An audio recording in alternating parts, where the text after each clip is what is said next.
and welcome back to the Bat Cave. Hope all is well with everybody, and a happy Thanksgiving.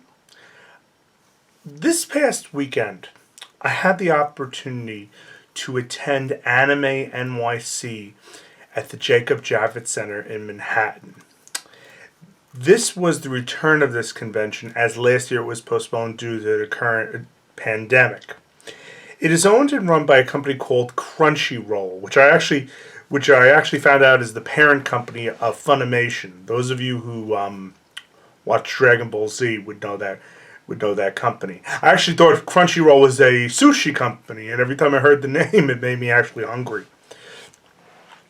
So specifically, it's an American distributor, publisher, production, and licensing company that focuses on streaming anime, manga, and dorama. With the reintroduction of conventions like Anime NYC, and the New York Comic Con during the pandemic, it's curious to see how they compare to each other. So overall, this past weekend I went to the convention, and surprisingly I had a really, really nice time. So I would like to provide an in-depth analysis regarding what took place at the convention, what is it like, how does it compare to conventions like New York Comic Con, and provide an in-depth retrospective analysis surrounding Anime NYC. So what specifically is Anime NYC? Anime NYC brings together various elements of Japanese pop culture. It's literally a 3-day convention that includes the main show floor, panels and screenings, video games, cosplaying, food, and tabletop games. The convention began in 2017 and has steadily grown to where they take up a majority of the Jacob Javits Center. I did see videos from years ago where they only had like half the main show floor. Now it takes up the entire show floor. There are other parts to the convention that they don't use, but for the majority of the convention hall, Anime NYC was there. So, what is my overall experience like? Well, I arrived on Friday, and upon arriving, I did notice that it was a little chaotic outside in terms of where people were supposed to go. For instance, people needed to acquire an orange band to confirm their vaccination status, and then they also had separate lines for depending on what type of registration you did. If you did professional, press, if you were general. So it was a little chaotic outside. I saw some people getting very frustrated regarding where they should go because they were being told different things by different people who worked there and security and so forth. But eventually, once people got in and the convention started getting underway, then it seemed like everything calmed down. The show floor itself, when you enter into the convention, you have the main crystal area entranceway. And then, as usual, with any comic convention or anime convention, you'll usually have all the cosplayers in the crystal area, cosplaying and being photographed and having a good time and meeting and greeting people. But once you're in the actual show floor area, you have various mom and pop vendors that are promoting and selling items pertaining to Japanese culture, including plush animals, cosplay swords and weapons, comic books, toys, culinary tools like ramen bowls, stainless steel chopsticks. So you have a lot of variety in terms of what is taking place at Anime NYC and what's available. You do have there were a few traditional like comic book stores there that have had booths that they were selling their various products such as Funko Pops and toys, comics, collectibles, those things. But then you also had mom and pop stores that sold specifically Japanese pop culture stuff. One particular vendor actually had something that really caught my attention. They actually had an adapter. It was very small. It was an adapter video game system from 30 years ago. It basically would play games from 30 years ago from various systems, including Nintendo, Super Nintendo, Sega, PlayStation. And basically, you could go in there and they're into that system, and right at their table, they had you could play whatever game you want. So I was playing the Batman Return games from Super Nintendo. I played Super Mario World. So, and that caught my attention for a while. In fact, one of the guys whose booth it was says, "You're back again?" I was like, "Yeah, I want to play these games. I haven't seen them in a long time." So that really was fascinating to see. Another part of the convention hall that was very interesting was Artist Alley. Like Comic Con, there is an Artist Alley, but this one was located in the main convention area, the main show floor, where you have several aisles that are made up of vendors that create their own artwork pertaining to Japanese culture, anime, manga, you name it. There also was artists that did stuff for, as I said, regular comic books, science fiction, stuff like that. One guy in particular was also giving out like free candy, I remember noticing when promoting his artwork. So, you know what, that's always nice. One of the things, though, that is very unique about this convention, though, is there was an area pertaining just to food, the selling of food at the convention, specifically Japanese food. So they brought in several, Anime NYC brought in several vendors that specifically sold Asian food, including Korean-style steamed dumplings, bubble tea, sushi, Japanese vegetable pancakes, various buns, ducks, and rice bowls. So that was nice to see that cultural impact in the actual convention hall itself.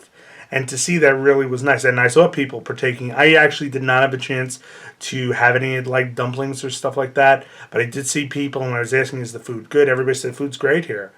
And people, seemed to be very happy.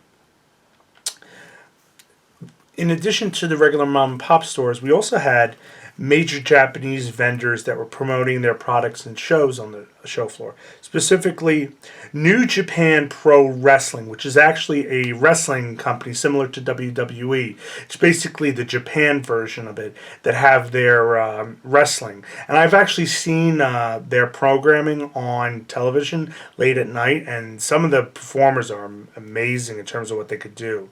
There was also another vendor that was promoting something called Genshin Impact, was a type of anime show that really had a very large interactive booth where you interacted with the product, and they weren't really selling anything, they were just promoting the show itself, which is not unusual at these conventions. However, what I did see a lot of throughout the convention hall was automobiles. People had their cars brought into the convention hall, and they had them custom designed to where they had these bright, colorful, artistic anime images and paint jobs on their cars, ranging from Hondas to Toyotas. And that I found to be really interesting. In fact, when I would go and take a picture of it, because my iPhone would pick up on the whatever the barcode is that's there, and it would bring up a website screen basically talking about the car and whose it is and so on and so forth. In addition to that, there was also celebrity meet and greets like you would have at any other convention. Unlike Comic Con, where the New York Comic Con, where the meet and greet is usually downstairs, the meet and greet was in the main show floor. So there was various names of people that were there, including Eric Mariskak, Jason Leprecht, Jay White, Lex Lang, Lovely Dory, Max Middleman, Michelle Ruff, Ray Chase, Rico Fajardo, Richard Epcar, Robbie Damon, Sean Schemmel, who voices Goku, and a couple of other characters on Dragon Ball Z. Tony Oliver, who actually I know from the days of Mighty Morphin Power Rangers. Wai Chang, Ido Travis, Christopher Sabat, another Dragon Ball Z alumni. David Matranga, Doug Erholtz, and Zach Aguilar, just to name a few. So it was nice to see those guys on the main show floor. Very, very approachable, very friendly, seemed like they wanted to have a great time. In addition, there was also two separate gaming areas on the main show floor. One was for arcade games, the other was for console games. Now, when you would think of arcade games, you would traditionally think of like verse mode games, stuff like that. Yes, like Street Fighter, Mortal Kombat. Yes. But there were actually some very interesting games that actually specifically they were from Japan that had some really interesting skills that you needed to use. Some of them were based on musical sounds, you had to match up patterns, while others were, of course, like solving puzzle type games. It was also like traditional games surrounding Tetris and stuff like that. So one of the things they emphasize throughout the arcade game area, as well as in the console areas, is encouraging people to make friends and just have a good time and meeting and greeting.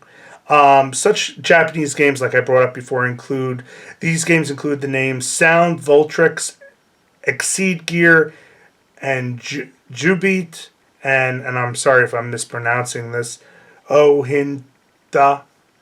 Yeah, I probably mispronounced that. Basically, they were Japanese style games that, really, they were very popular. It seemed like everybody was very interested in playing them. But unlike traditional games, they would like make people match up patterns with sounds and buttons. So it was fascinating just to watch people get enamored and in awe with that.